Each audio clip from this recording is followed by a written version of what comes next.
So welcome everyone to the Policy Committee meeting of 2nd of April. We have no apologies tonight. So declarations. Sorry. I'll declare I have a conflict of interest on item 4 as being patron of the Upper Hutt Bowl. Thank you. I don't work really long when we went out to consultation, but now we're at the stage where we will be leaving the meeting. Oh, thank you very much, Your Worship. We'll call you when we're finished. And as treasurer of the Upper Bowling Club. Oh, thank you, Councillor Carson. Are you leaving? Yeah, I'll be leaving When we get to that item. when you get to the item, yes. Excuse me, Chair. Yes. Aren't there a lot of people in the public arena that are going to be speaking to that item? Yes. His worship has left up, so I think it's only appropriate that No, councillor Carson leave as well. I'm only leaving when the agenda paper is being upset. So we will take note of that. Could you also take note that I actually objected and that I put a promotion thinking that he should be because of the people that are going to be speaking in public? I'd like it recorded. Thank you. Well, it doesn't, Madam President, Madam Chair, Yeah. it doesn't matter because it's on being live streamed at any rate on YouTube, so it doesn't matter. I'll still be able to hear it, so it doesn't matter whether I'm in the chamber or not. For the paper, different. Thank you. Thank you, Chair. So we do have a number of submitters wishing to speak to their submission on the consultation on the proposed lease of Maidstone Park land, and anticipating that we may go over the 30-minute period. I'm going to move that in order with Standing Order 15.1 to extend the period of time allowed for public forum by 30 minutes, just in case we need it. And that's seconded by Councillor Griffiths. Thank you. Aye. Thank you. Anyone against? Okay, so that was carried. So now we have our public forum, and our first speaker will be Kate Fabian.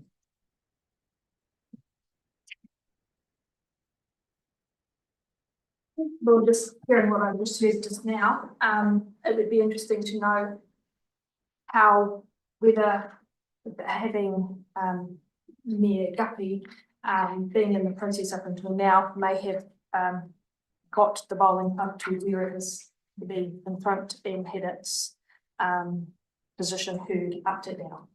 It's whether or not he had a little bit to say about it. But anyway, I'll start. Upper Hutt Bowling Club was established in 1912. This club was established along with the first rugby club that my great-grandfather and others in the community. Some in their submissions have mentioned the history of the club as being important as a heritage, but to the survival of our city and those which in these economical times many are struggling, councils are no exception. Fun fact, the land was purchased for £310 back in 1912. Today I ask that you put aside that would be nice and focus on the reality of our men, and that is simply economic times are tough, and your council often say landscapes have changed. In fact, on Monday night, our mayor himself said there's not a lot to spend on things. Facts are, what I hope to give you today are you, our representatives, to look out for our generations to come, as many of us will not be here in 33 years when the lease expires and our kids will be older than we are. Council facts to consider, item 2, if there's a page. Last Wednesday in these chambers, Councillor Bentley mentioned on the sports hub utilisation is down. The AstroTurf was 0% utilised on the positive. Law Bowl was ticking along nicely and even making a return, with the sports hub highridge being anywhere from $29 per hour for a small 11-person room through to $130 per hour for the use of a green room at the community rates. And commercial rates are actually working out cheaper because they're able to claim back. Hiring the green room for 8 hours a day for 1 week would give the same revenue as the community lease on Maidstone Terraces for unlimited use for 1 whole year under the bowling lease terms. People are approaching council's doors, not only in Upper Hutt but other cities, as we are funding cuts in many areas. The communities are being, in one way or another, made to cover funding, which is being cut through central government, and you, our council, are needing to find shortfall. Late last year, this council made an expression of interest for ex-Longhorn site in September of 2024. And the reason under page 3, which is in item 3, under the heading, financial return to reduce financial strain on ratepayers, especially considering the current economic environment. The Upper Hutt Bowling Club president spoke on the 11th of December, stating, Upper Hutt cannot sustain 2 bowling clubs. How times have changed. In the late 70s and 80s, Silverstream Bowling Club was established as Upper Hutt Bowling Club could not sustain the numbers of those wanting to play. Nine-Eye, which was established in 1945, joining forces with Park Avenue in 2012 to create in 2017, $6.25 million world-class facility. When asked by Helen Swales on the 11th of December, what if they did not get the opportunity approved, the president said then they would talk to Silverstream. One would have thought they would have at least sounded out Silverstream with a vision to provide something like Nine-Eye before watering down funds. Concerns of costs continue to rise as stated by the council, and Nine-Eye merger was almost 10 years ago. It took 2 clubs and an investment of $6.25 million then to create the world-class bowl in the division of Bowls New Zealand. Upper Hutt Bowls Club are planning to have 2 greens with the possibility of 3 on a budget of only $5.5 million. With this, they are planning to repurpose fitting, kitchen, furniture and artificial turf. Their turf was 1 minute to go.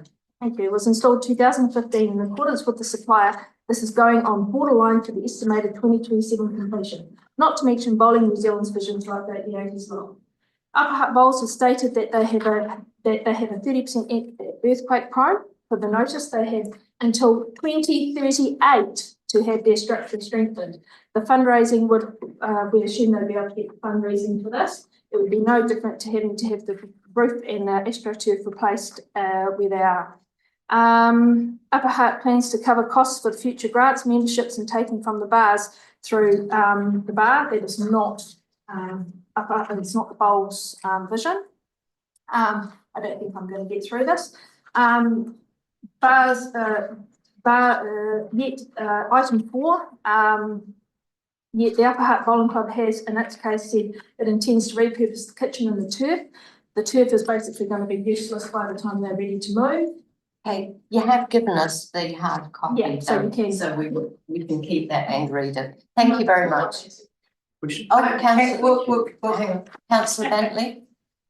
Thank you, Chair. Thank you, Kate. If we don't go ahead with this, what do you think we should do with the land instead?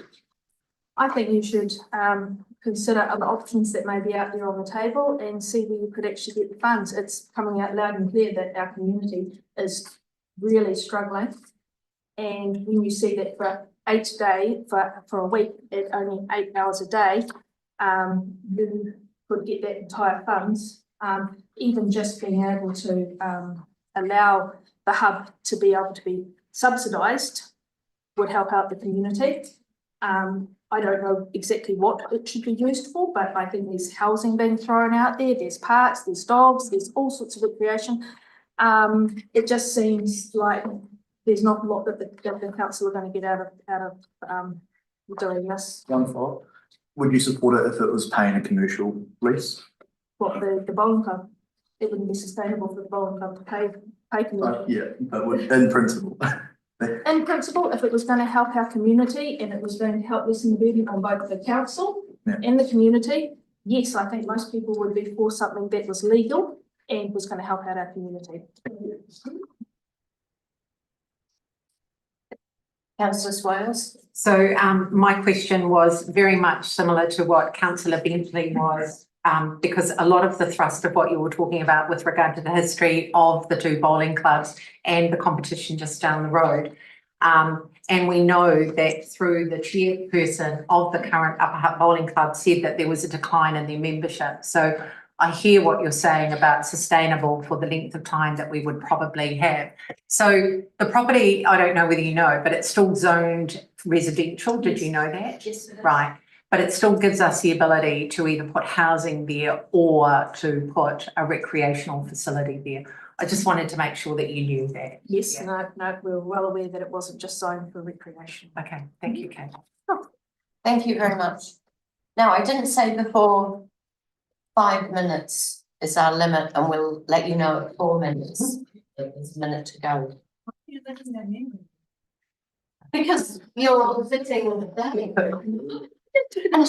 But no one specifically. Oh, come on up, We please. don't have much time in our life, in the life of this council to talk to you. 5 minutes is like nothing. It's like snapping the fingers. You know, it'd be Okay. really nice to have more time. Just, Oh, you know. we like to see your Is face. it my turn or is It it? is your turn, absolutely. Mary-Beth. Okay. Are you sure it's my turn? Absolutely sure. Yeah, I've got a little list. Wouldn't want to do anything wrong. Hello, everybody. This is my third round of consulting on the Maidstone Terrace land, and I just visited it before this meeting. Beautiful park-like setting. So I'm opposed to granting the Upper Hutt Bowling Club a minimum of 33-year lease, absolutely. And there are additional comments on this land and consultation. Please take your time, pause. Don't be in a hurry to rush a poor decision. I've seen a lot of that with this council. Don't be pressured. Exercise common sense. Think about the wider city's needs over the private club's wants. You as a council have no responsibility to resolve the property issues of the Upper Hutt Bowling Club. Really, you don't. But you do have to think about everybody else, all the other communities that we have in our city. So please consult more widely. So your tick-box korero was not an adequate consultation from the beginning, sadly. So reach out to other potential partners. When you narrowed it down from the very beginning before the community even knew about this to recreation only, you included maybe 5% of all the community members, all the ratepayers, and all the people that are registered in government. So you need to say, let's have an open consultation. And that was essentially presenting in that form, recreation only, a predetermined outcome for the use of the Maidstone land. You eliminated everybody else. So open it up. So in my expression of interest, I was a couple of people who went against the grain of the recreation and presented something a little bit wider, including a tiny home eco-village, because we are asked as wolfing hosts, where can you put tiny homes? Where can you have that kind of hostels, etc. So there are increasing numbers of people with our economic times that Kate described, and we're all very well aware that they're looking for different, smaller, affordable accommodation. That land would be perfect for this park-like setting. So I've, you all have this, you have all three of the consultations that I made sure that you had. So you have links here to successful eco villages that have popped up very recently. I really urge that you have a look and see how beautiful are, how functional they are, how well the people are living in those areas. And it really does satisfy a niche housing market that we haven't even looked at. We've only denied consulting on tiny home eco villages here. So you have three there. And I also brought along, you remember this from last year? Oh, yes. Yes, we do. Well, it would be a good place for that as well. This is the multi-purpose community centers. It's got it all.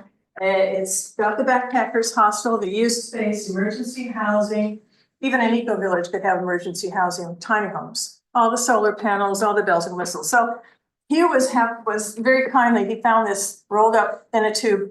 And while we were talking about that, we decided, well, maybe you need to hold off on making any decision so that something like this could maybe be included in the use of that land in the annual plan. Somebody can put forward something to push for a wider use of that land. So we would really benefit from a center like this. And this got paved across from Expressions for a car park, believe it or not. It's like, reminds me of the Joni Mitchell song, Take Paradise, and you put up a parking lot. And so that's off the thing, but this land back there would be perfect for that. I also took the opportunity to talk to the CE of the top 10 tourist accommodation all over New Zealand. We had a really great conversation, and I made him aware of this consultation. He said, oh, if it was just twice as big, that they would be very interested. He talked to the Lower Hutt top 10 and they agreed with them that there's plenty of room in the valley to accommodate another top 10. So if you could just carve off a little bit more of that park, he might be very, very interested. And that is a real money earner. So, that's about what I have to say, and you can read the rest. But question is a bowling club the best use of this community-owned land? No, it's not, and I think if you think in terms of common sense, you'll agree that it's not. For 3 decades to lock this community land for that narrow use. More people knew about this, but they don't because it was for recreation. So again, I was belligerent and stood up to the norm. But if you have any questions. And does anyone have any? Yes, councillor Bentley does. Thank you, Chair. Mary-Beth, in your view that council would sell this land to someone to develop the eco village, or council would develop the eco village? Whatever we can do. I mean, it's always best to hold on to an asset, especially a land asset. There was a way that we could work that around pre-sale spaces. This is what happens with it's essentially what happens at Wallsville Estates. You bring that whole concept down to an eco village. And so you can pre-sell concepts. And there may be somebody that might even generate an eco home building enterprise here in Upper Hutt. These are usually movable homes. So, but if you haven't even looked at it, tried and researched it, you can't throw the idea out. Because a lot of people are interested. I've been to several tiny homes. I have friends living in several tiny homes, and some of them are absolutely majestic and wonderful. Thank you for the question. Councillor Swales. So I recall in a previous LTP, we had the motorhome come, which was presented to us by a past councillor, Barry Timms, who talked about us as a council looking at some property in our rohi for motorhomes to come. And his argument was quite compelling in the sense that, as we know, and he supported it, that they actually spend a lot of money wherever they are based. So you had the conversation with holiday parks. Did anyone think to go to the motorhome? Because it was a presentation that was given to us in the previous LTP. Yeah, I haven't, but I believe one of the speakers has got knowledge on that because she lives in a motorhome. Okay. And that again is a very sought after space and high rents overnight. And in terms of reverse sensitivity with the industrial area, and we have that all over the town with the airport and the gun club where I live, that wouldn't be an issue with the industrial thing, especially if you're having a high turnover. Right. But that land is large enough to accommodate probably the eco village tiny homes and the space for motorhomes. Right. So yeah, I think that's a very good comment. Thank you. And thank you, Mary-Beth. Well, thank you, Mary-Beth. Thank you for keeping to time. Much appreciated. Well, thank you so much, We do like Heather, to for see you. your astute reminders. Always nice to have it. Now, our next speaker is Paul Fabian. Again, no stranger. Hello. Afternoon all. Afternoon. So with the land to build on becoming scarce, and Upper Hutt Bowling Club seeking to sell their club land in Exchange Street, the 50+ houses or townhouses that are said to be able to accommodate would translate to roughly 141 of the same or similar affordable dwellings on a high density residential zoned Maidstone terrace land, in line with housing requirements, as I understand it. As recent as the 2nd of March, there was an article in the Hamilton Council where the Hamilton Council is considering what to do with defunct bowling clubs as their memberships have dwindled to a point that they were unsustainable and closed. Councillors were even considering selling the land at 90% of market value for a special housing area to provide low-cost housing options. The link to the article is there. The community rental for this land in Maidstone Terrace, according to the Wellington City Council community land rental rates, would be $4,900 per year. I was unable to find these rates on the Upper Hutt City Council's website, so use Wellington's instead. How is charging this rate providing a valuable revenue stream for Upper Hutt? I understand we need a balance between revenue and community good, but this seems to be one-sided, especially when you take into account reported low usage rates for the sports hub right next door, reported from these chambers last week. In addition to this, who will be paying the $21,486 of rates on those properties? Those are undiscounted rates, which will be due the 24-25 year, 25-26 year. And any subsequent yearly increases. The report from council states that it's not costing the council to allow this proposal. Fair enough, but is it right? I would assume that as the community lease rate would not cover the rates portion, that the rates for these 12 properties would be distributed across the other properties on Upper Hutt. Hence, council and ratepayers would be paying. Will this lease mean that Upper Hutt Bowling Club is locked into this rate for the entire 33 years of the lease? Or will they need to account for increased community land rates over the extended time rates? This is uncertain. With 2 greens to start with, one covered, one uncovered, the proposal is that the artificial green be relocated from the Exchange Street site, even though the turf is 10 years old, 10 years into a 10 to 15 year lifespan, according to the Tiger Turf website. Current costs to install a Tiger Turf, you can expect in the range of $320 to $350K. There is a future plan for a 3rd outdoor green, which how will this be paid for? With the most of the if not all of the funds from the sale of Exchange Street land will go to developing the new site, even with relocated turf and kitchen. In addition to this, how will the club pay for the replacement turf in 5 years or so time, let alone the replacement turf cover in 15 years? It comes down to council ensuring it isn't putting clubs in a risk position where they potentially cannot afford future plans nor the upkeep of these facilities.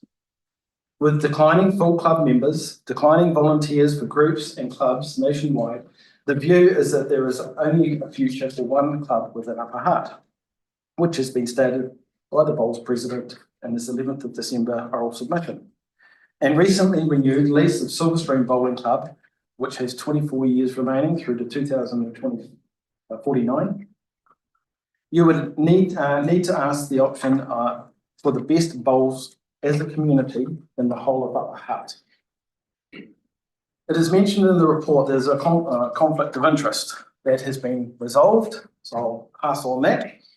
But I do thank Councillor Carlton for showing his conflict earlier on.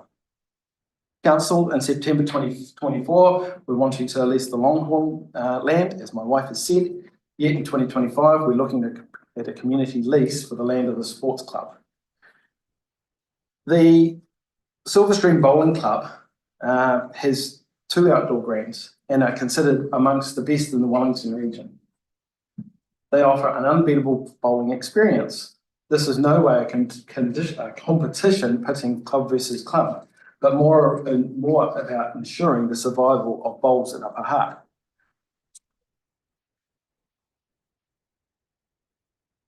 On the side of the history of the bowling clubs, Silverstream, if you go to the website, it's very informative. There's lots of information around the history of the bowling club. If you go to Nine, which is similar, where is the presence of our bowling club? It's been around since 1912. If you go to the website, there is nothing.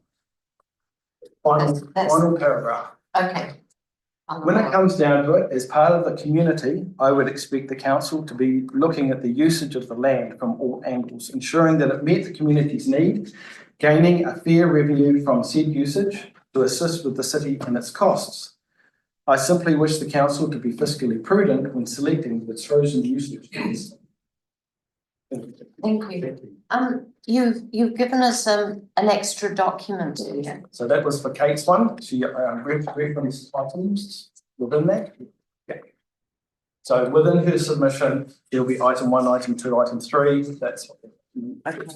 So we will table that. Any questions, Paul?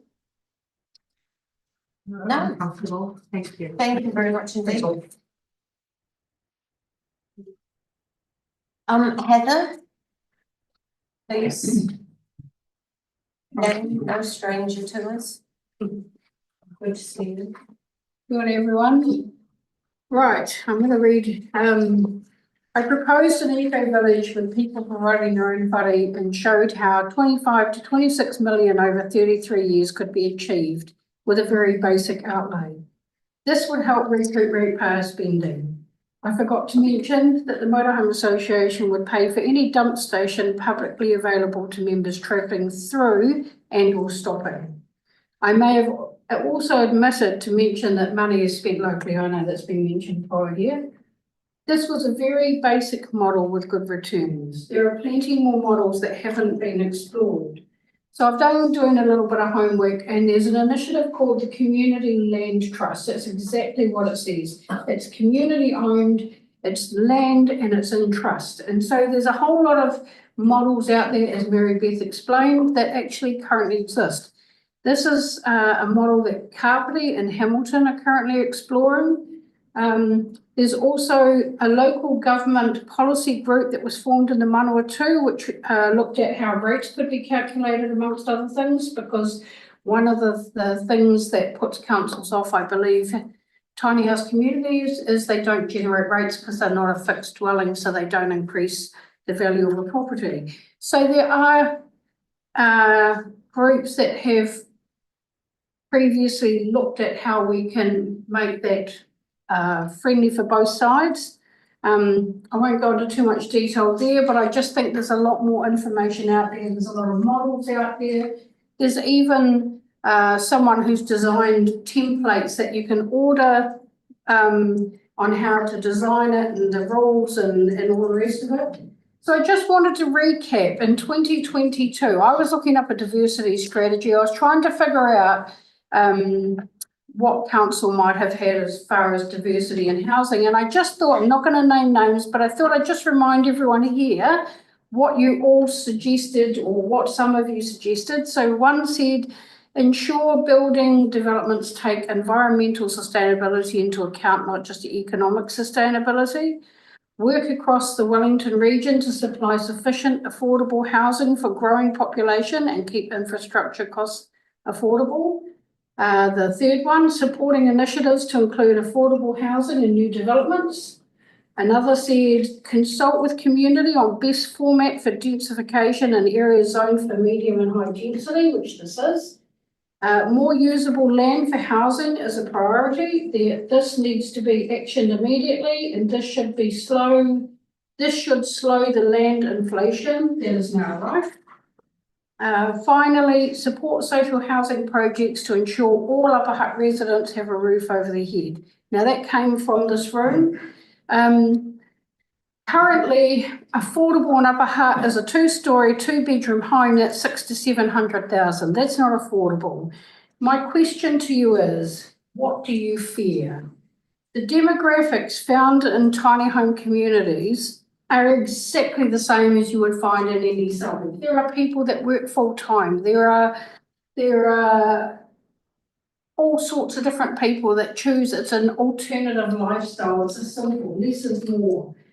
And also Thailand earthquake should be a reminder that, you know, we've got to get right back to basics. So just to finish off, I want to say, I also proposed a safe fenced nature space for those who are not able to access natural spaces. There are some people in our community of all ages, they're not even allowed to go for a walk along the Hutt River Trail or go for a bushwalk for fear of their safety or the safety of the person looking after them.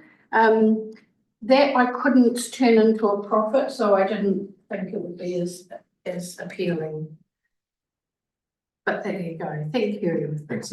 Hold on, please. Tracy Councillor Ultra has a question. Thank you, Chair.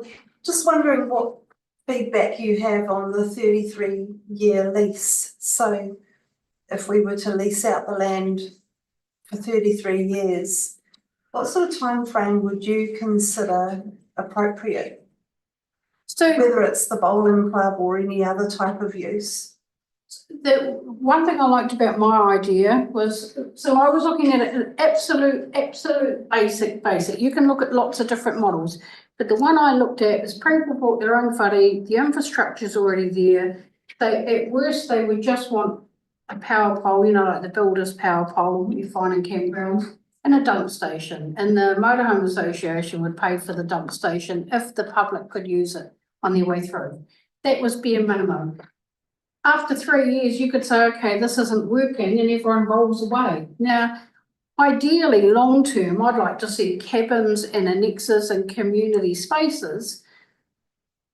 But I was just trying to scale it back to its absolutely simplest form. Councillor Holderness. Thank you, Chair. So just to expand a little bit on the idea of the motorhomes, because councillor Stiles and myself were talking to someone during the annual. Yeah, sorry, I should answer that. Sorry, I don't know if you're going to answer the same question, but I did talk to the Motorhome Association. They would want a long-term lease, otherwise it's not viable for them to actually convert the land. They'd have to do a lot of work on the land. So my model is literally all sorts of different tiny houses. So that could be a bus, caravan, tiny home, as long as it's relocatable. Yes, we were talking to. Oh, sorry, I didn't mean to No. interrupt there, but I just thought, I know that was explored. That's all right, and that's part of it, because we were talking to somebody who said that whilst there are places to park motorhomes up, there are not places that are long enough to park both SUVs and caravans, and that somewhere like that could be quite suitable for that. I'm just wondering what you see as being a good ratio, for example, of the idea of the motorhomes and caravans to tiny homes in that space. So I know a lot of campgrounds are actually now subleasing so for example, Otaki, you can lease, I think for 10 years, a tent site. Yeah. So it's based on the tent site model. And actual caravans, they're amazing now. I saw a woman with a remote control. Driving it in. Yeah, referencing it into a car, into a space. They've got the technology these days. They're amazing. So, sorry, can I just have a follow up? Sorry. In that case, would be then, what would you see then as potentially being a good ratio of the shorter term versus longer term kind of type? Because you do have people who come through and spend money on their way through, and hey, if we could say, look, you can come and park here as opposed, on your way to the ferries and other places, versus those more longer term. I was actually thinking of it more to suit. So what people don't realise is there's a huge population now living on the road. In fact, I've met a lot of people that are 70 plus, and at worst they would want a winter layover. So I met a woman who was in her 80s and they just want a winter layover. So it could be, I think that's a hard one, because if you go to Kaitoki, there's a lot of people that for whatever reason they've ended up living a simple life, whether they've had a separation and one of them's bought a caravan and can't park it somewhere long term but are still working full time. So the demographics are quite interesting, what's out there. But it's actually becoming very popular for the older population too. And so for many of them, they sold up and they've got nowhere to park up when that time comes. Upper Hutt's fantastic because your public transport's accessible to the hospital. So they can actually, location-wise, it would suit all ages. But yeah, no, so I don't know if that answered your question, because I don't know. It would have to be put out there really, and people would have to know it existed. There are some limitations to some of the campgrounds, i.e. they can't have a dog. You'd have to put a lot of policies in place so that you're protected. You could even, Councillor Griffiths has a question. No? It's a good question though, sorry. No? Okay, Councillor Swales. So when you talk about long term, what my first question is, when you talk about long term, what are you talking about? The length of time? Permanent living. No, as in the mobile motorhome people, because when they came and put their presentation to us, they were talking about that would be very acceptable is the 33 years, right? So you are kind of intimating that they would want longer. So if you, that's my question. yeah, I'm talking about it being a permanent. So you could have I'd say a bit of both. So I think that my proposal said 10 to 20 transitional and the rest were permanent. Right. If you go to Plymoughton, they've got I think it takes 70 motorhomes, but then they're a lot smaller than a tent site because they're literally just passing through. But then that's quite limiting because you're only talking about one demographic of people. There are plenty of people that live in a variety of homes, like even Lindale, I've actually heard that people actually have got tiny houses. So there are people who want to live in tiny houses, there's nowhere they can park them. And you're right, just to follow on, Chair, and that the stats do actually support what you've said with regard to a lot of the elderly are cashing out because they can't afford the rates, they can't afford a lot of the utility costs and the insurance costs to actually have a section with a permanent home on. And some of them are ending up in reverse mortgages or things like that. So I get what you're saying. And I've actually heard of one person who, and it's only one person, they own 4 properties, but they live in a campground because if something happened to them, no one would notice. yes, So they're not just ideal for, they're actually quite, they make social. people feel safe, yeah. Thank you. Thank you. Thank you very much. Thank you. Heather. So, Bob Vine, we're ready for you. Also not a stranger. Yeah, well, good evening, Chair and members of the policy committee. What have we got here? I see it this way. On one hand, we have a bowling club located in a historic central residential area, and its building is earthquake prone. On the other hand, we have land adjoining Maidstone Park with the possibility of being used as a recreational facility and enhancing the extremely valuable and popular sports cluster that we have. So that boils down, I believe, the answer is exchange, one for the other, QED. Now, there might be some concern about the finances on the club's part, but I've recently, with another bowling club, negotiated as much money as I believe they would need over and above what they get in return from the sale of the property. That is available. Now, many of the submissions relate to the financials, particularly the impact on rates. Let me say that this features regularly on the agendas of every council in the country. We're not on our own with this. The answer lies with the government, and I think will involve large-scale reform and reorganisation. Not impressed by what Luxon had to say about council not putting forward the pretty programs or whatever he said, but that's the way it's going. I have quite a lot of contact with local government New Zealand. I know what they're doing, and of course you probably do too. Now, I note this morning's post, or big post, that our neighbours over the hill are talking about amalgamation with a view to realising the benefits of scale. 2 minnows falling out, of course. The big move for the council here is the rating base. And I believe we have opportunities that will relieve some of this concern.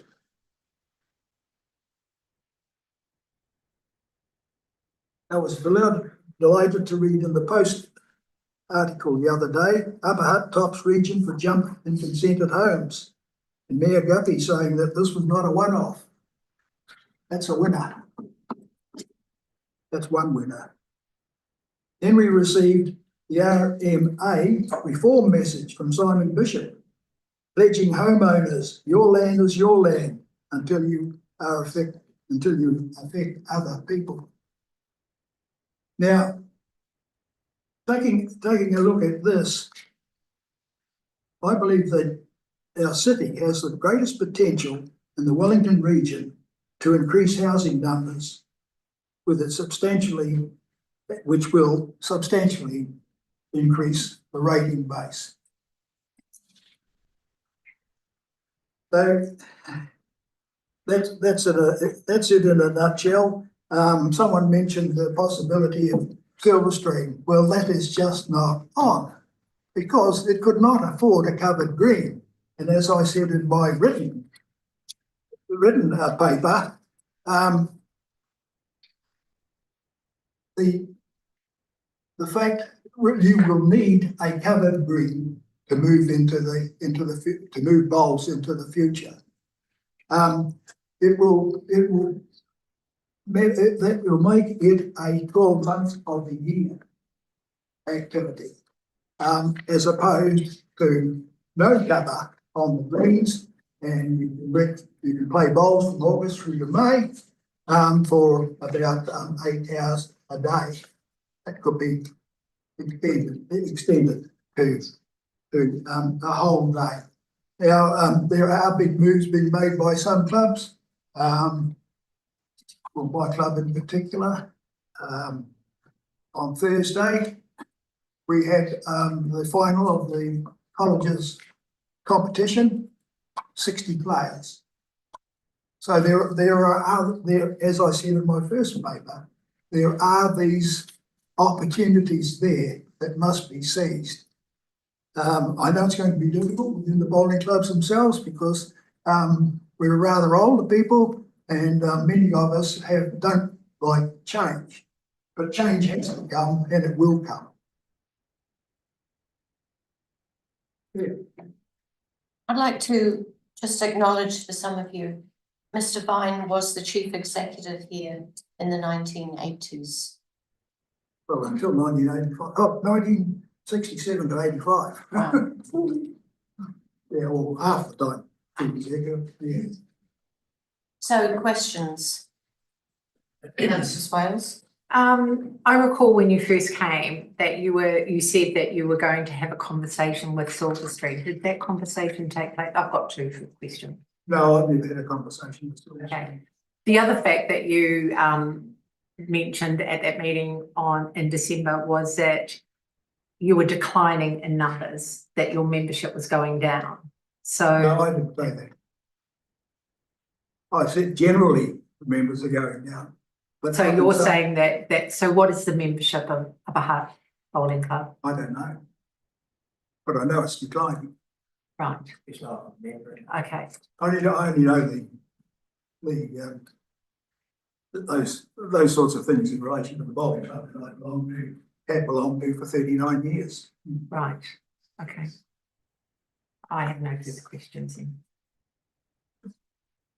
Councillor Wheeler and then followed by Councillor Ultra. Thank you, Chair. Back in December, the President mentioned that the numbers were declining and that the view was that Upper Hutt's only big enough for one bowling club. What's your view on that? But Upper Hutt's only big enough for one bowling club? Oh, no. But it will come down to the fact that they can afford only one bowling club if we move in this direction.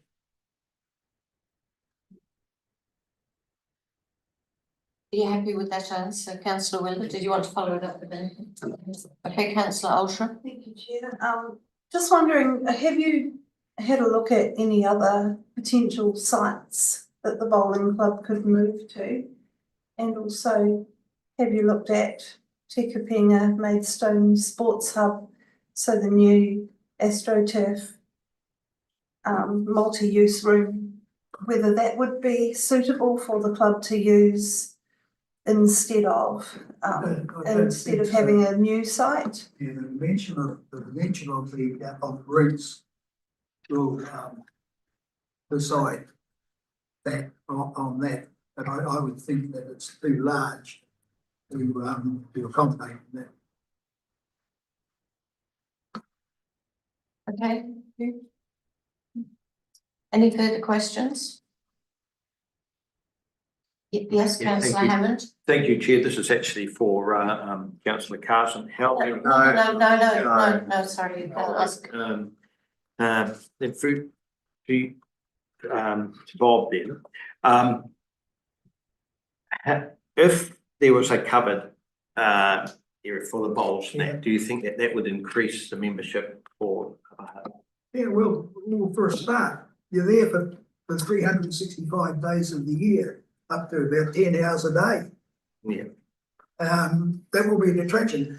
I've been saying for a long time, and in the future, in the very near future, there will be more people playing bowls in mufti then there will be playing bowls in whites. And that's what we should be looking for, and I'm sure we can attain that. Yeah, so, you know, the committees, the management committees of the bowling clubs now have to look into the future, I'm a futurist. And the only way that they're going to help themselves into the future is look at the opportunities that the future will offer. And it's helping in the club that I belong to, but there are some difficulties there with zoning, and you know, we're another one of the clubs that are having some decline, but we've met that with all these other casual bowling activities that we offer. So there's 80 kids out there playing college bowls. There are 108 playing Maidstone bowls. And they come on as casual units. They're going to change the rules and make them give them a membership category within the club. So we're on the move towards it, but we're failing to a degree because we don't have a covered green. Must have a covered green. So, please, councillor, as well, and is it a question? Yes, it is. Yes, yeah. So we know that just down the road, Nai have got a covered green. Have we actually talked to them? And I believe they had a national tournament down there not long ago. Oh, you see, they've had a world tour. Yeah. So, and yeah, sorry. And they were hindered a bit because there was only one covered green available in that tournament. And yeah, would be a perfect partner for Nai here for those tournaments at the World Paralympics tournament in the Hutt Valley. We had to spread that around about 5 greens. How about that? But the opportunities are there, and yeah, the way I look at it is we've got to love it, not list it. Okay. And so with regard to some of the bowling clubs up and down and around the country where bowling clubs have not been able to sustain the rent or the facilities that they've had, you're saying that this proposition, should it go through for 33 years, that we wouldn't end up with something that we would have to look at how do we sustain or how do we continue looking after it, because obviously it would become one of our assets and an issue for us. And when we look at other councils up and down around the country that have been referenced in previous papers today. Yeah. Well, I believe that if you work in the right direction, if you think into the future, you'll overcome that. That won't happen. There's a bowling club in the Manawatu too, Rongatia, has a membership of 1. He's everything. He's the greenkeeper. He's the president. And the treasurer. Okay, thank you very much, Mr. Vine. Thank you for coming. Thank you. Thank you. Now, we're going to move on to receiving the consultation report. But if our visitors would like to stay, that's fine. We would happily have you here. Or is there any discussion when we see a decision made? No. no. But thank you very much for your submissions. Good to see you guys again. Thank you. Mary-Beth. Yeah, I've got it right. Councillor Bentley. Thank you, Chair. We have no questions. Just in a second. Thank you.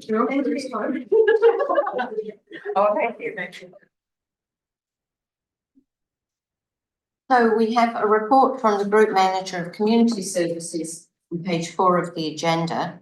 And so do we have any questions on the report? And I think Councillor Bentley would lead us off. Yeah, thank you, Chair. A few questions. First one would be, when do we get their report, the decision-making report? And second part to that is, will we get another opportunity to put questions to the bowling club before that report? Because I don't really want to do it on the day because that leads to hasty decision making. It'd be Just one thing, Yeah. just while I should have said that councillor Carson has left the room. Yeah. Yeah. Just notice me acknowledge quieter. Yeah, and would we get a chance to talk to the bowling club before the day of the decision? So we can get a better understanding of our heads of the arrangement. Yeah, I've got a couple more questions, but we'll get stuff though. Through you, Chair, the plan is to bring to the next policy committee a decision paper. And if councillors have any questions that they would like or further information they would like from the bowling club, if they direct them to me and I can go through the process of getting those answers for them. And if appropriate, then include them in that decision making. But yeah, thank you. Yes, yeah. Okay, and then just one more question. Do we have a current market valuation for the land? So in one of the submissions it talked about a tender in 2018, but do we know what value that land's currently holding or roughly? Thank you, Chair. Through you, Chair. These are commercial values. And back in 2018, you'll recall we went to market, zoning was changed specifically for residential development. Yeah. At that time, the highest offer we had on the table was for 4 million. We have had a valuation done, it's now probably about a year old. And that showed it's, bearing in mind the market has done some funny things since. No, that's fine. The valuation at that time was estimated to be about 7.9 million. Wow, okay. Thank you. Any other questions? Just a comment really. I know we haven't seen the officer's report yet, but in the summary, it talks about there will be no cost to council, but the big one is the opportunity cost, right? That's the true cost to council in terms of what other uses of that land are, yeah. And I know we did go out asking for recreation specifically, but in the time when we're looking to get every dollar out, it does think there might be a better commercial return to be had. That's just my view, but thank you. Councillor Ultra. Thank you, Chair. I just had concerns also about some of the things that the community raised about the lack of revenue that would be gathered from the club, that it wouldn't be financially wise to set it up in a way that it doesn't sustain over time what we could be getting in if it's set up a different way for a different purpose. So also that the consultation was restricted to recreational. It wasn't any wider than that. It was like, this was just. So this is a question? We had already we had already decided that it was going to stay recreational. Should we have widened that There's a scope? question in there, yeah. Yeah. Chair, So a number group of- manager, community services. Through you, Chair, a number of years ago, we went through expressions of interest, and they were general expressions of interest, and we got some of what Mary-Beth has provided here around housing and others. Councillors then made a decision about the preferred top 3. The Silverstream Golf driving range was the preferred one. They determined they couldn't proceed because of cost. The costs were too prohibitive. Bowling was the next one. So we've talked to bowls. We've now gone out to the community, not just recreation, all of the community to consult and get their views on what they think of the idea of the bowling club, which is what we're presenting today. The next paper that we bring for the decision will try encompass all of those submissions, all of that information and everything that councillors talked about now around the other options that are available. We will try to encapsulate that in that next paper, which will be the decision-making paper. So today, in essence, all we are actually doing is the recommendations that we receive and note the report, We note the submissions received. And we note the verbal submissions that we've just heard. So councillor Carey, is there a question there? Please, Chair, just I guess it's in terms of the report that's coming through to us as well, just advice around the risks in terms of the 33-year term and what would come to that would be helpful, just it's quite a long time or at least this. Through you, Chair, the reason that 33 years keeps cropping up is that it's the maximum period that's permitted in terms of the Resource Management Act. Right, okay, so it's not tied to a viability model or anything like that? No, it's in fact probably almost the opposite. Right, okay. Yeah, that'd be good to know, thank you. Councillor Holderness and then councillor Swales. Thank you, Chair. Can I just clarify with the group manager, when you say, so the decision paper is going to come back with all of the, at that point, are we going to be deciding on the bowling club or not the bowling club and going and investigating other options? Or are we going to be deciding on the bowling club, or are you going to put options to us at that point? What is in my mind, and I'd work with my great colleagues in the governance, it will contain options. Right, okay. In respect to bowling, no, or investigate some of these options that have come up through the submissions and get a little bit of direction on that, rather than just bowling club. Yeah. Through Chief you, Chair, Executive. through you, Chair, I think it comes down to two rather simple issues. First one is, do you see the future of that land being linked to adjacent recreational activity? Or secondly, do you see the council maximising its financial return from that land? And it's as simple as that. And you give us direction on which of those options you prefer, and we can take them to the end point. Thank you. Is Yes, there councillor going to be Carey. the nature of the report that comes to us, because that's exactly what I'm thinking. Through you, Chair, that will be the underlying philosophy. Thank you. Councillor Holderness, did you? No, that was, thank you. Councillor Swales. So thank you, and I'm really appreciative to the CEO for actually summating it in such a simplistic way, because then that gives me some really good insight that either if we don't go with the bowling club as an option, then there are other options, because I believe the landscape has changed since we made that first decision with regard to us as a council, economic pressures on us. And we should be actually proactively looking at revenue streams that should be coming in to us that offset a lot of the costs. So I do like the way that you've summarised that, Jeff, and it makes me comfortable that when it comes back to us making a decision, we have those options open to us and nothing is closed. So we're still on the we're still on the recommendations. Yeah. And we're still on the questions part of it. Yes. Yes. Councillor Bentley.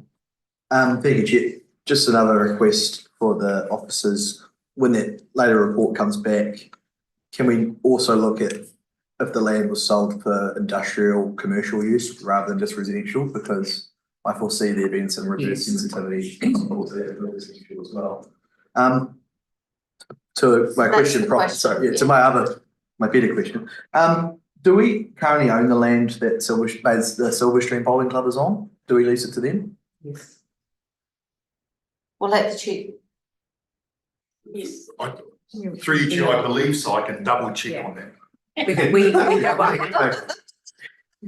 And what currently do we lease it to them for? So that is a question that maybe needs to be investigated and part of the report back. And the terms of that lease would be good as well. Thank you. Through you, Chair, we could circulate that information to councillors. Yeah. Thank you. Thank you. Councillor Wheeler. When we did the EOI, can't remember when we did it, it was a few years ago.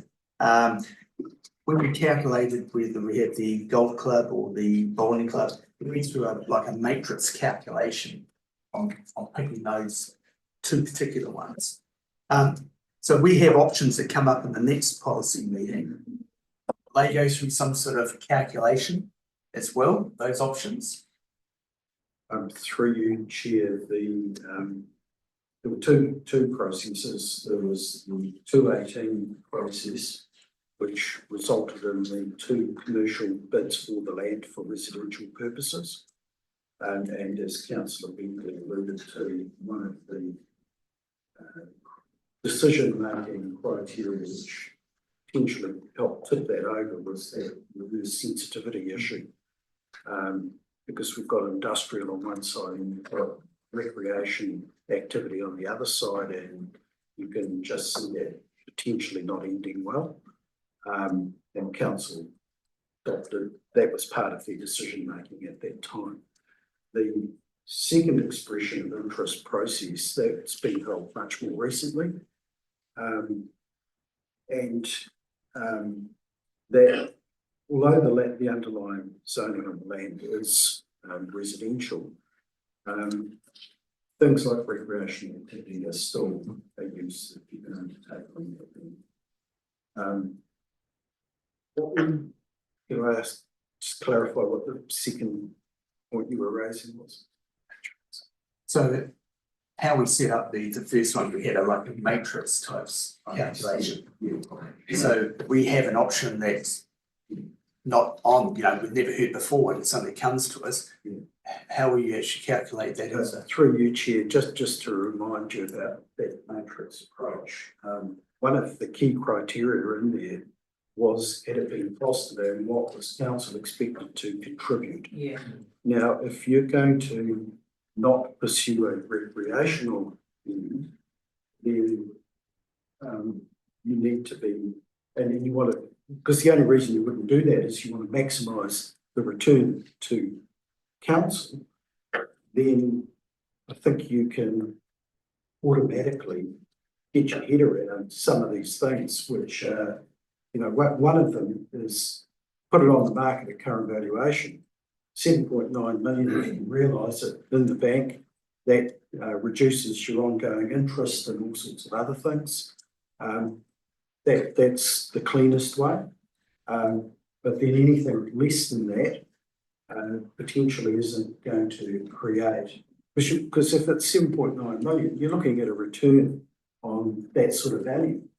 And there would be very few options that would provide a market return on that on a sustainable 33-year basis. So, I'm not sure that a matrix is going to help you a hell of a lot. Sorry. Yeah. Wrong word. Not going to help you a lot. Okay, that's the end of the questioning part. Let's, I'll move the 3 recommendations that we have there. Seconded by Councillor Griffiths. And is there any debate on those 3 recommendations? No? Okay. All those in favour say aye. Aye. Against? It's carried.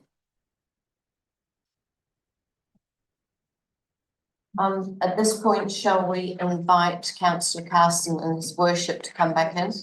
And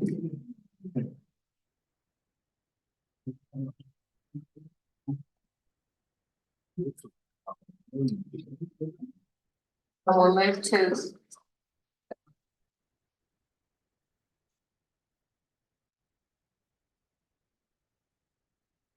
Home sign. Yeah.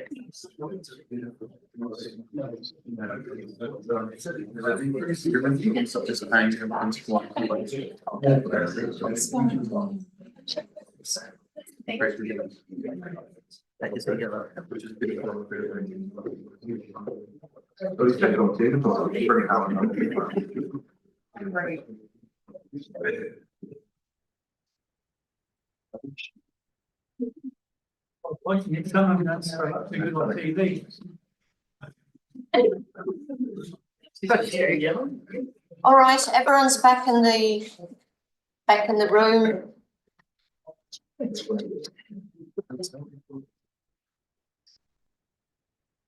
Now, we have private road naming, and Ian Lease, welcome. You are going to tell us, are you about the road naming? Am I? No. We can take it as read. Any questions that we might have about the road naming? So do we have any questions? We have got a summary here on Monty Johnson.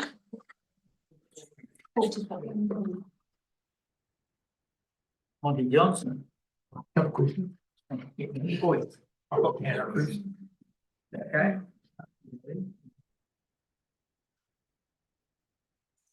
Councillor Ultra. Thank you, Chair. So my question is, the access off Sunnyview Drive doesn't have a name. Will it just have a temporary signage to say to Monty Johnson Way, like, so that people know it's an access way? Yeah, through the chair, I don't think there'll be any signage in the meantime. There would, the existing unnamed access will eventually have a name to be determined in the future day. To be honest, I'm not sure what the interim arrangement will be, but the permanent arrangement will be, yeah, fully signed. Fully named road. Yeah, was that your only question there, councillor Ultra? That's it, thank you. Okay, councillor Carson. Yeah, I think I go for the full name, Monty Johnson. Hang on. You did say that. You did say that. No, you looked Sorry, yeah. Councillor Wheeler was the next one on the list, and I was looking there, sorry. Councillor Carson. Look behind you. Which one's going now, madam? Thank you, I'll go. Thank you, Chair. Okay, councillor Wheeler. Thank you, Chair. Just a question. The main road north, which joins on to Monty Johnson Way, the numbers on that say 307 to 349. So if you had a new road, would that be 307 blah blah road, or they be totally had to take the numbers off and be numbered 1 to 30 or whatever it is? Well, I thought it was a bit strange because on one side of the road it says 300 and the even numbers, and then on the other one, the North Road is 307 to 349. So and you're going to put a new road in, and then we'll start from 300. I don't, how's it work? Yeah, through the chair. Sorry, I actually didn't write this report. I can find out and get back to you. Yeah, I'm unclear whether it will be a new name with the existing numbers or it'll be a new street name with just brand new numbers. Because they're currently numbered off State Highway 2. Yeah. Main Road North, right. I would have to find out from the GX team.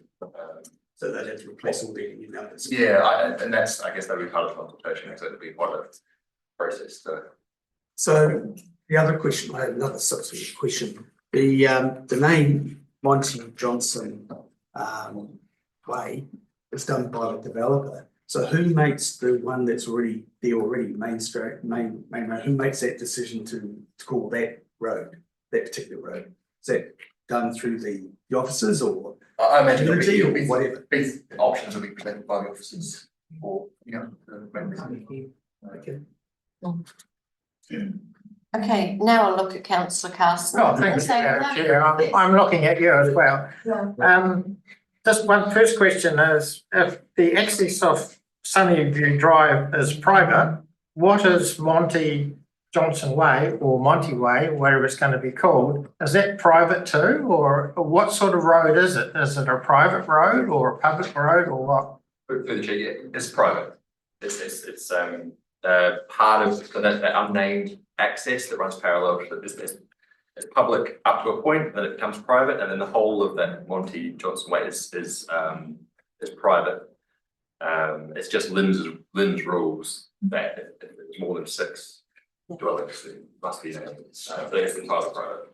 Okay, thank you. And my second is my matter of opinion that I prefer to have a person's full name, Christian name, surname, and any naming of the road rather than Monty. So people may not know what Monty is, who Monty is, but Monty Johnson, they'll know, oh yes, that's Monty Johnson. But may not know his nickname was Monty or it's called Monty, so I prefer Monty Johnson way. You prefer Monty Don't look Johnson stuck. way? I prefer to call it Monty Johnson way. Yeah, That is well, what's that is what I mean, it, that is what the There's two recommendation is. options. Yeah, I'm just expressing. I agree, councillor. All right. Surname as well. Yeah. Councillor Bentley? Yeah, thank you, Chair. Just on option one, Okay. the advantages and disadvantages. One of the ones that they talk about how companies installing connections, they get the correct address from the outset and banks provide mortgages and accurate addresses. But then the disadvantage is that Land Information New Zealand will not recognise the name of a new private road in the subdivision until the access road's named. So will those utilities and banks recognise the name of Land Information New Zealand's not going to recognise it at all? Well, at that point, I thought they would go off what Land Information New Zealand do, not what. Or are they more after the council, or it just kind of seemed contradictory to me. Referring to 6CD and 7B. I'll take that away. I think I know the answer, but I'd rather take it away. Okay, in that option, in that case, I'll vote to defer. I'd move to defer. I think land comes first. Yeah, so then the other ones won't get on with it. If that's the case. So those advantages are not correct. Okay. So is someone going to move option one? I'm going to be. I think councillor Bentley got in first, and then you seconded. Chair, yeah. Well, half the advantages seem to be incorrect, if that's the case, so I'll have to move option two. Yeah. I'd second option two.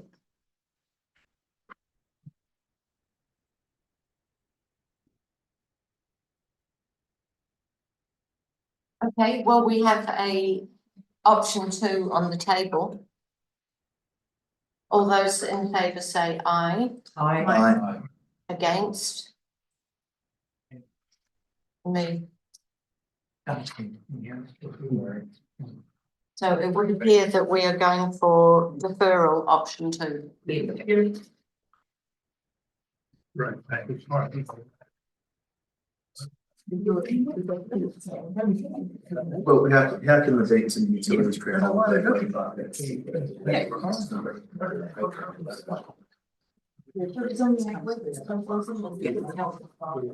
Yeah, I know, but I mean, it's not the advantages here. Okay, let's move on, everyone. Number 6. So we've got a report from the Group Manager, Engagement Strategy and Payment Services, and it's page 50. So do the officers have any updates or comments to make?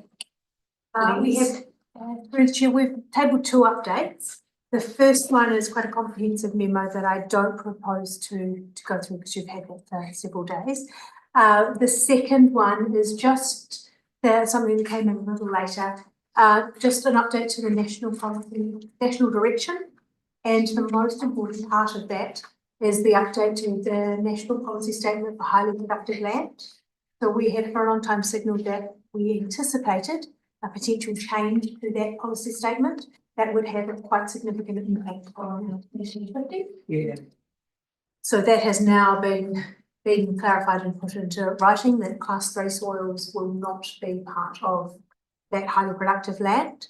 That has quite a big impact. It's about 657 properties. In Upper Hutt. This is quite a big impact of freeing up the ability for those to be zoned in a way that the council has discretion over rather than highly regulated by being considered highly productive land. And that relates to about 47 submissions, PC50 as well, that would be able to make, have more freedom to make decisions around those submissions. So it's quite a big information of change. Thank you. Councillor Swales? I really appreciate getting the documents and the updates that you've done, and with what you've just said around the plan changes and that. So where do we go from here with regard to those that have submitted on that? Obviously, some of them will be aware because they have an absolute vested interest in this. So will we be doing anything as a council to those that have submitted on Plan Change 50? Through the chair, I think it would be appropriate for us to form some form of update, but we probably need to go a little bit further down the track of what we as a council choose to do. I'm not before we saying update the public around that. So I'm not saying that we think, but I'm just saying, you know, for us to be proactive and say, you know, the legislation has come through to this, and you're right, we don't know what we're going to do with that, but I think we need to do some sort of you know, notification to these people, because we're always accused that we're reactive instead of proactive. This has come out. We need to say, yes, we've received your submissions, but because of the recent release through the minister, we're putting a pause or a hold or something, but we can't not say anything. Through the chair, we did recently write to all of our submissions and tell them that we were slowing the process down. Yeah. We were awaiting an extension from the ministry. Yeah. And we're still waiting for that, I believe. Just confirm that. But I believe we're still waiting to confirm that extension.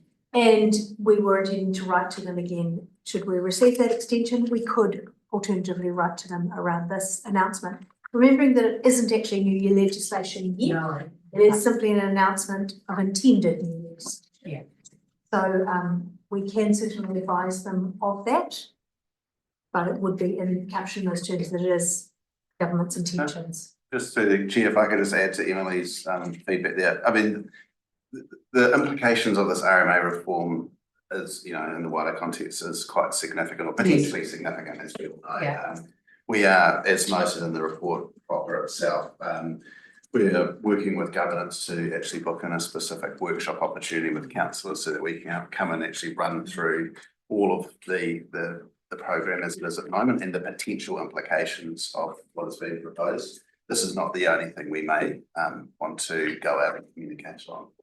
Yeah, but I get that, but what you're suggesting is that there's a void and we're not going to do anything, when in actual fact we get accused that we don't keep them up to date. I'm not saying we're telling them that we're going to do something, but surely to be seen from a transparent point of view and that we're acknowledging. I mean, we did it with the SNAs when we had everyone. We decided, hey, we're going to stop because we've got to wait for that legislation to come through so that we know where we're going.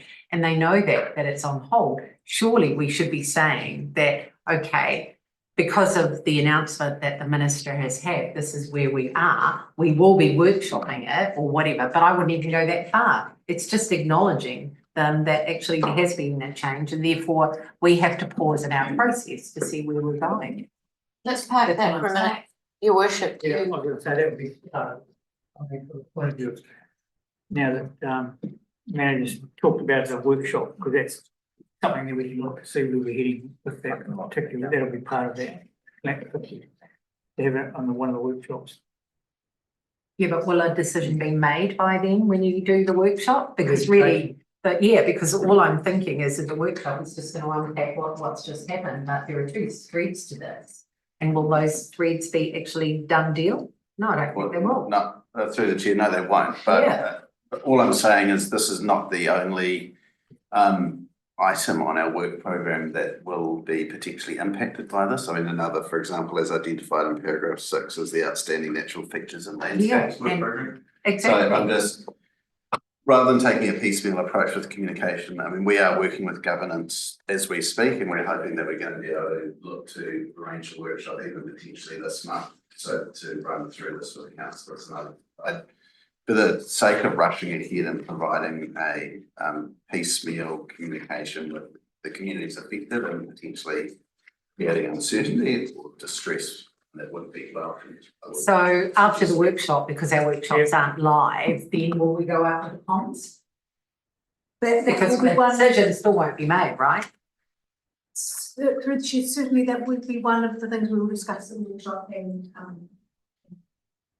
seek some guidance on whether what we communicate with the public around those issues. So I've already had people ring me that are aware of this and asking, so what are we going to do about that? And I'm sure everyone knows that Catherine Mansfield. The answer I've heard is A, it's going to be a legislative thing. Yeah. And B, we are holding a workshop to. Just now. Through the chair, that's correct. We're intending to hold a workshop as soon as we possibly can to go through the implications on our active work program and plan change. And through the chair, as we're all aware, this only came out last week, so we're moving as quickly as we can. I appreciate the compliment that Emily and team received for this, comprehensive update that was tabled as soon as we could. But even the other matter that Emily's just highlighted is that this happened very recently. So this is the nature of working with the current government in this space. I think what we're talking about is a comms plan, which would come out of a workshop rather than just sitting around the table without any expertise on this and just saying, hey, let's just send something out, which would basically just say, we're holding a workshop on it. So let's just. So through yourself, Chair, so what we're getting into real detail here, to be fair, but what I propose at the workshop is that we will come back to you with our current work program. It will provide us a couple of weeks with Emily's team to do the analysis of the potential impacts of what has been announced against that work program. Then we'll have recommendations how we might go forward. Included with that will be the way that we communicate that with potentially affected parties in the wider community as well. Yeah.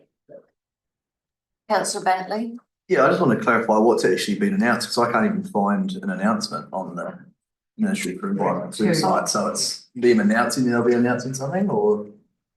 Through the chair, Is there a press release? the update paper has two of the announcements. In there, one is the blueprint for resource management reform report.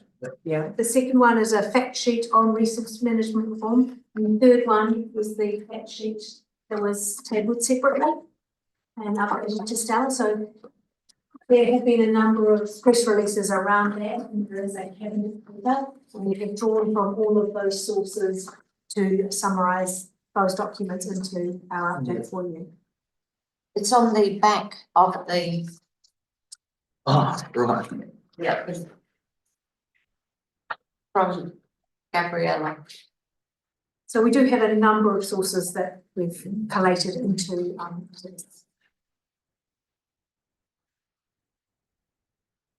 Which really just says we do need a workshop.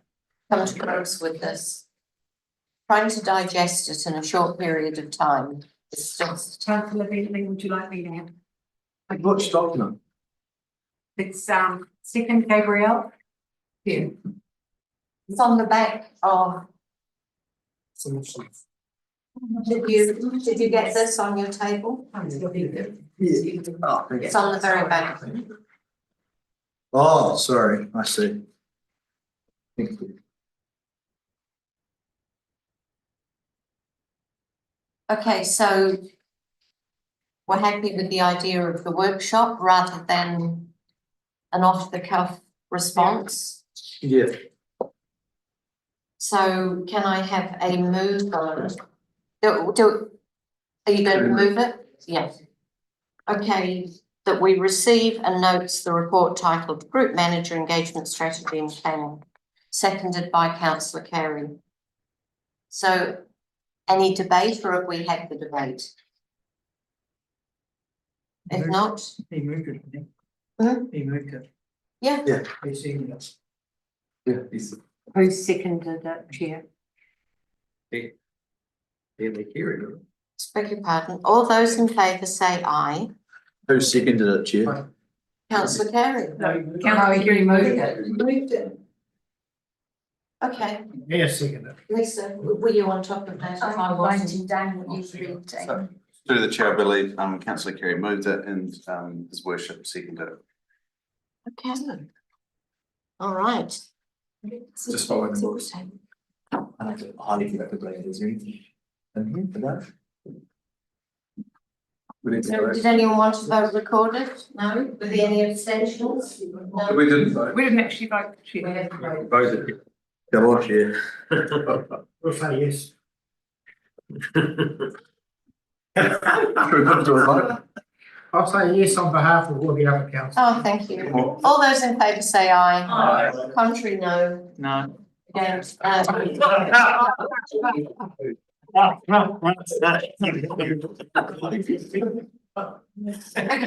Chair, I Meeting closed. Well, that's what I'm saying, was there's nothing given to report, update. It's not a vote in there. So it is. Almost did it, Chris Carson on it.